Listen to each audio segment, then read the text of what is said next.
Vamos ahora a conversar con Gabriel Dali, que es un peruano que ha estado en Afganistán, digamos, como parte de su trabajo en 2007-2008, ¿no? Y también ha conocido al presidente Ghani, el expresidente Ghani, que estuvo incluso cenando con él.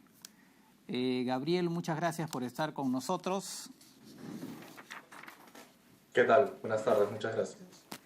A ver, para empezar, quería saber, en su caso, ¿cuánto tiempo ha estado en Afganistán? Bueno, yo he estado 2 veces. La primera vez fueron 10 días y la segunda vez un poco más de una semana. Ya. Bueno, y ahí, por lo que estaba viendo que usted dio una entrevista en El Comercio, pudo recorrer más o menos, recorrer Kabul, ¿no? ¿Cuáles fueron sus impresiones? Sí, como parte del trabajo que se hacía en el ILD, era una mezcla de reuniones tanto con las multilaterales como con servidores públicos del gobierno afgano, y también incluía un trabajo de campo de pocos días. Y pudimos recorrer los asentamientos humanos que nos habían marcado. eh, y de alguna manera es muy similar a lo que pasa cuando hay migraciones masivas a las grandes ciudades, ¿no? El, el conflicto armado en el interior del país, así como los temas del opio, había hecho que mucha gente migre en poco tiempo a una ciudad que no había sido planificada y sin tener la capacidad para poder recibir a esa cantidad de gente. Lo que veíamos era gente que había invadido los cerros, terrenos del Estado, y de alguna manera habían tratado de formar una pequeña economía local donde no existía ningún tipo de presencia del Estado. No habían servicios públicos como electricidad, ni agua, ni desagüe. Era una situación bastante precaria, que de alguna manera refleja también lo que pasa cuando los conflictos armados hacen que la gente migre hacia las ciudades, ¿no? En busca de mejores oportunidades. Ya, ok. Concretamente, el trabajo que ustedes hacían, ¿en qué consistía? Bueno, era el trabajo bastante clásico del Instituto de Libertad y Democracia, que es básicamente identificar cuáles son los cuellos de botella en el sector público que hacen que la gente opere en el sector informal, tanto en temas de propiedad como los negocios informales. En ese momento lo que estábamos haciendo era tener las primeras reuniones con el gobierno afgano y una pequeña mirada al tamaño del problema que había en Kabul, y por lo que pudimos conversar también se repetía en otras ciudades de Afganistán. Y al final, bueno, el trabajo que hicieron ustedes, pudieron hacerle un seguimiento, digamos, porque claro, se ve como ahora Afganistán es un estado fallido, ¿no? Claramente. En ese momento ustedes tenían la esperanza que de repente Afganistán podía ser, no sé, a través de su trabajo, quiero decir, no sé si si pudo fructificar el trabajo que ustedes hicieron, podían ver que eventualmente Afganistán podía ser un país viable. A ver, en ese momento teníamos mucha esperanza de poder contribuir. Eh, las conversaciones que tuvimos con el gobierno afgano siempre fueron en la línea de que esto era un trabajo que tenía que ser hecho por los mismos afganos y no un grupo de extranjeros. Después de esa primera visita, nosotros invitamos a Lima a 7 funcionarios del gobierno afgano, incluyendo a un ministro de Estado, y tuvimos una serie de sesiones durante una semana para explicar de qué se trataba el trabajo y empezar un proceso de capacitación de funcionarios del gobierno. Luego de esa reunión acá en Lima, que duró una semana, volvimos a regresar a Kabul para continuar con los esfuerzos. Se firmó un acuerdo para empezar a trabajar.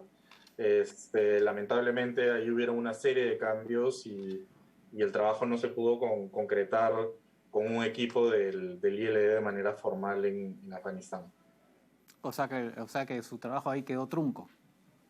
Sí, creo que ganamos un poco de espacio en empezar a tener las conversaciones con el gobierno y explicar la importancia de lidiar con el sector informal. Creo que fue un avance. Nos hubiera gustado hacer una capacitación mucho más amplia, pero sí, de alguna manera no pudimos escalarlo a otro nivel. Y ustedes han tenido, o sea, después han, no sé, de repente por otros medios se han enterado un poco cómo, si es que efectivamente, al margen de que se quedó ese trabajo trunco, pero si algo avanzaron las autoridades cubanas en ese frente de la informalidad, ¿algo han sabido o simplemente ya como se rompieron los contactos, simplemente ya no se enteraron? A ver, de alguna manera se mantuvieron algunas ideas principales y fueron implementadas de manera muy salpicada y por distintas agencias y distintas instituciones dentro del gobierno afgano. El paquete que en ese momento promocionaba Hernando de Soto era un paquete comprensivo que incluía la parte de propiedad y de empresas. Lamentablemente por las mismas complejidades, la cantidad de actores que participan en la reconstrucción de Afganistán era múltiple, desde USAID, Naciones Unidas y las distintas agencias de desarrollo de todos los países, y también la falta de capacidades que existían en el mismo Afganistán. Lamentablemente desde los años 80 muchísimos afganos dejaron el país y construir esa capacidad tomó mucho tiempo. Hemos escuchado de algunos programas de formalización en la parte agrícola y también de saneamiento urbano, pero de alguna manera estaban salpicados y no amarrados de una manera más articulada. Ya, un poco antes de cerrar este capítulo del trabajo de ILD, la idea que ahora crear una especie de COFOPRI allá. Sí, a ver, era una especie de COFOPRI para la parte de propiedad, también una especie de un registro único en la parte de empresas, poder identificar todo lo que evitaba que las empresas puedan construir y crecer, ¿no? Y también estaba el tema de el crecimiento del principal insumo para el opio, ¿no? Entonces habían distintas fases. Queríamos empezar originalmente con Kabul y en la zona urbana de Kabul. El opio, es decir, buscar cultivos alternativos para el opio. A ver, Para la amapola, quiero decir. O sea, más que cultivos alternativos, eso es un programa más asociado a lo que hacía USAID, era poder identificar por qué la gente decidía ir por este tipo de cultivos, ver qué otro tipo de opciones existían, cómo se podía formalizar esa tierra, y dar opciones para que exista una presencia del Estado y no tener mercados de amapola, ¿no? Ya, Pero el grueso en un primer momento siempre fue trabajar en la zona urbana de Kabul. Por ahí se iba a empezar. claro. Y ahora pasando también veo que usted conoció personalmente al ahora expresidente, ¿no? Ghani. Bueno, ¿cuáles fueron sus impresiones? Entiendo que usted cenó con él, ¿no? Cuando él era rector de una universidad en Kabul. Esto fue, por lo que leí, en Washington, ¿no? Sí,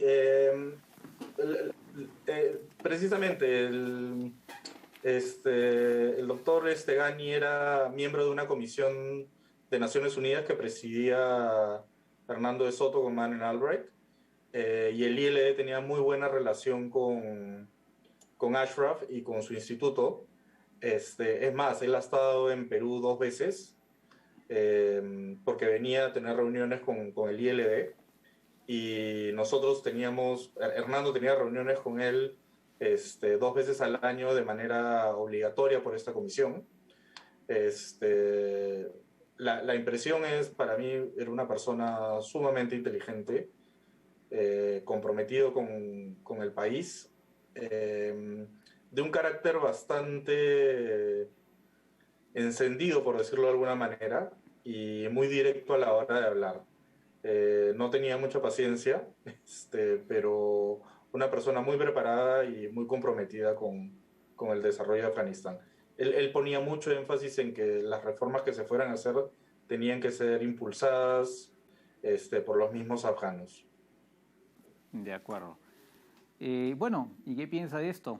Ahora, de todo lo que ha pasado y finalmente su decisión de irse, ¿no? Finalmente de abandonar, porque claro, todo el mundo se dice, oiga, pero ¿cómo es posible que se haya desplomado, ¿no? En tan poco tiempo este estado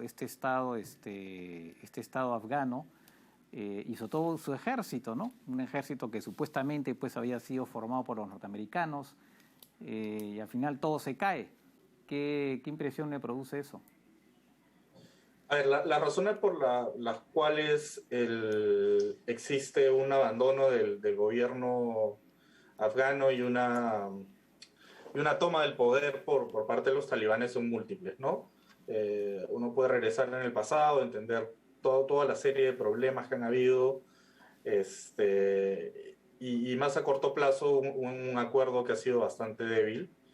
La verdad es que yo veo las noticias, las veo con muchísima pena, sobre todo por un país en el que se ha invertido tanto dinero, tanto tiempo y tanto esfuerzo tanto por Estados Unidos como por organismos internacionales sumamente comprometidos con el desarrollo de Afganistán.